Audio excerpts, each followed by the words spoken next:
Meetings with these posses and gangs and even larger crime families would become commonplace at the bar, as Gavin invited them so he too may sit at their table. Gavin amassed a following of friends and associates that would then fight his battles when he brought unwanted attention to Van Horn. Well, a barman always sees interesting things, meet interesting people. Right, I'm looking at one. Well, I can imagine you don't get many gentlemen like myself. And, well, my manners, I'm Dr. Cornelius Orford. I'm a psychologist. Dr. Cornelius Corvid, like a sort of a type of bird. Well, funny you should say that. I was nicknamed the Magpie back in Europe because of my namesake and my color of attire. I hear there's a few possible subjects here in the Van Horn to speak to.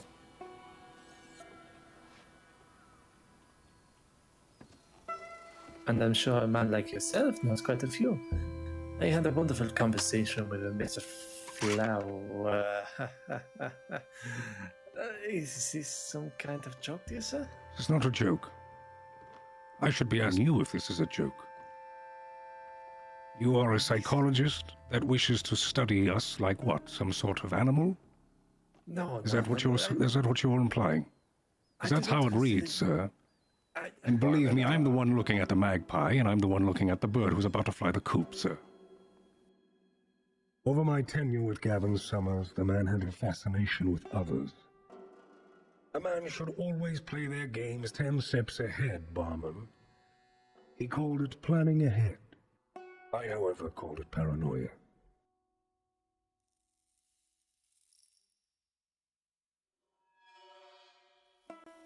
Jack Kettleman had declared a war on Van Horn, and Gavin had just the idea to stop it. We were to call a meeting deep in the swamps of Lemoyne. There, Stumpy and Speedy had set the excess TNT that we had hidden in barrels around the site. Gavin would use Kettleman's narcissism to meet so that they may discuss terms of this war. They're gonna be standing right in the center of that. Everything was in place. Everyone was on their marks. All he needed to do was pull the trigger. And he didn't.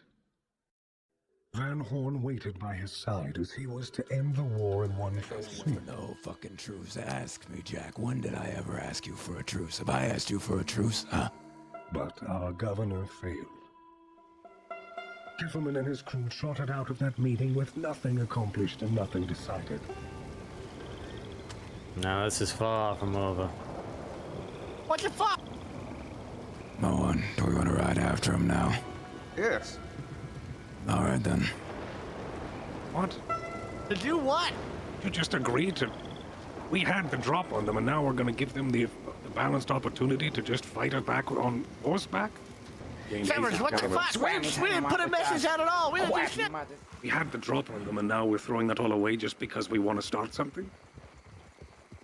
The opportunity was missed. There's only so much we can do from here. That's my point, yes. The opportunity we had, and now we are trying to make up for our missed opportunity by being foolish. Listen, this is Kettleman's whole thing, right? He's obsessed with his rhetoric and his stories about being honorable and all that stuff, right? It's all about his words. That's what he cares about. So what he's trying to do is set the stage, and we make it look like we're the villains, and he cannot believe that you're all buying into this. I agree with Speedy, actually. I say we Then ride go. on him. Then go. You were right. Yesterday when you said your goodbyes to me, I should have said goodbye then. Go ahead. Goodbye. I'll take care of Van Horn in your death. Because that's what's happening. You're not thinking about surviving. You're thinking about just shooting someone. And unfortunately, bullets fly both ways. So if you want to go start a war, deaths happen in wars, and I do not wish to be a part of a death. I wish to prolong mine. Thank you very much. If you all have death wishes, go for it. But I bleed like everyone else. And when I do die, I wish to be buried on top of the hill in Van Horn. I assume you all want that as well. And if that's the case, let me know now, so I can get the pine boxes ready.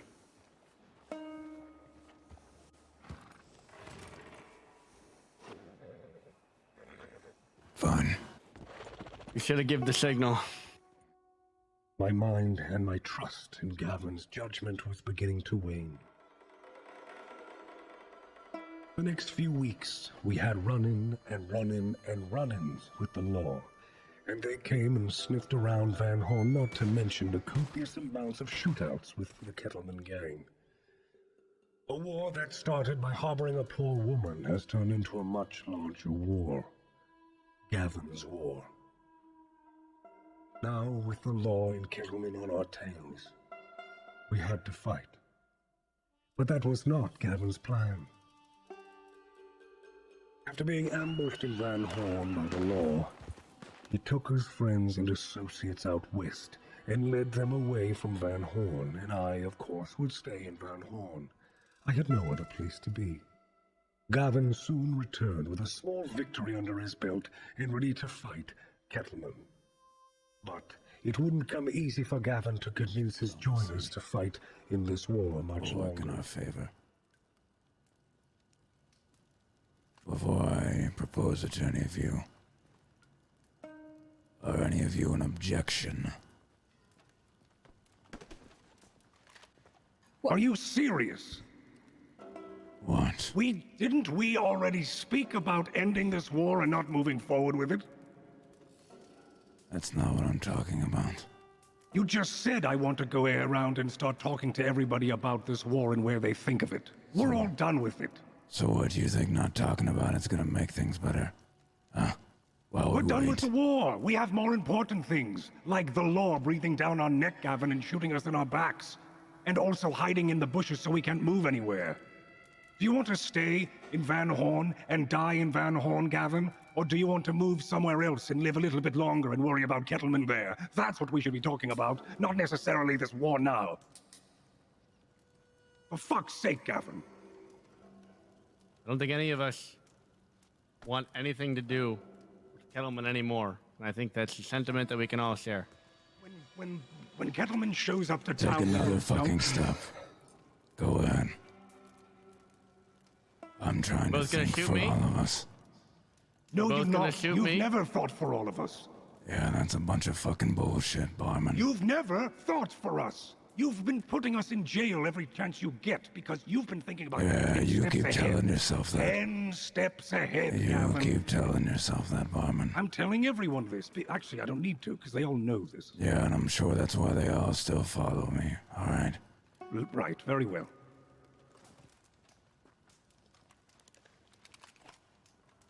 I'm not following you, Gavin. You know that. I know that. It's a figure of fucking speech. It's not. As tensions rose, so did frequency of arrests in and around Van Horn. Gavin brought me a gift one day. Mr. Wesley Shields. Remember the man who shot me in the back? Yes, well, do you remember me? Yeah, of course I do. I saved my friend. Shooting you off that roof. Where's your friend now? He's dead. And let me guess, when Renee died, you decided to hang up the old life and take up the badge. No. No, then what was it? A woman. Of course it was. And where is this woman? She's dead. Wesley.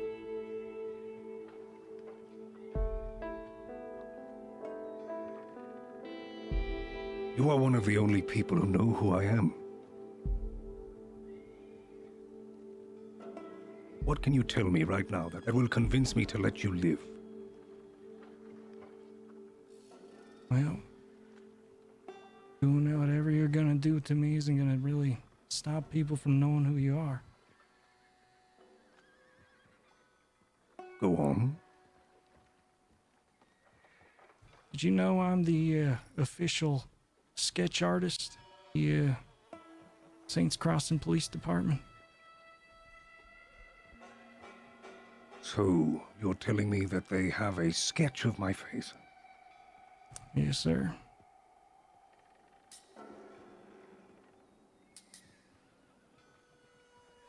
They know that Mr. Charles is the barman. We have a surgeon here. He will get you up. And you owe me something. Because as far as I'm concerned, you're a dead man here in Van Horn. I'm not gonna do anything to wreck this badge. And I now was able to have my revenge. And I got it.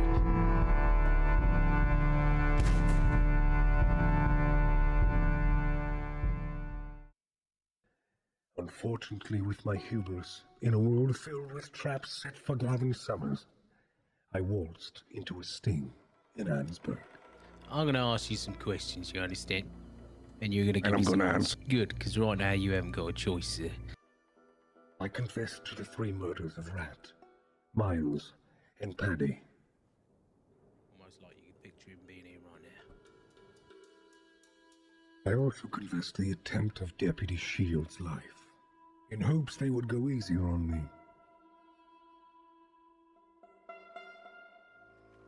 They were not.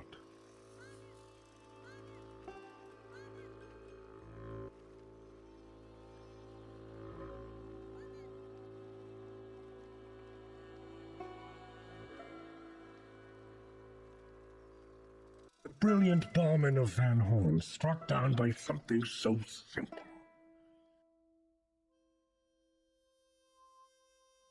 And now here I am in Susika.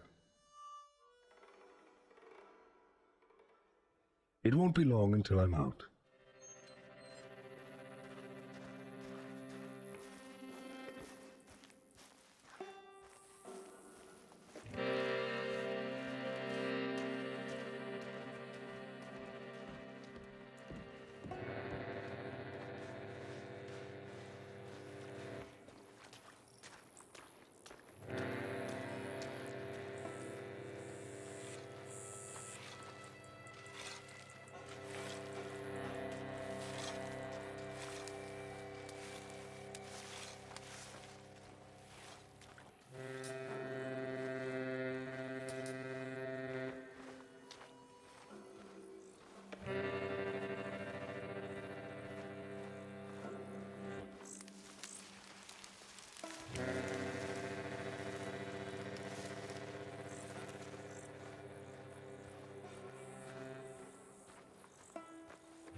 Until then, cheers for Barman.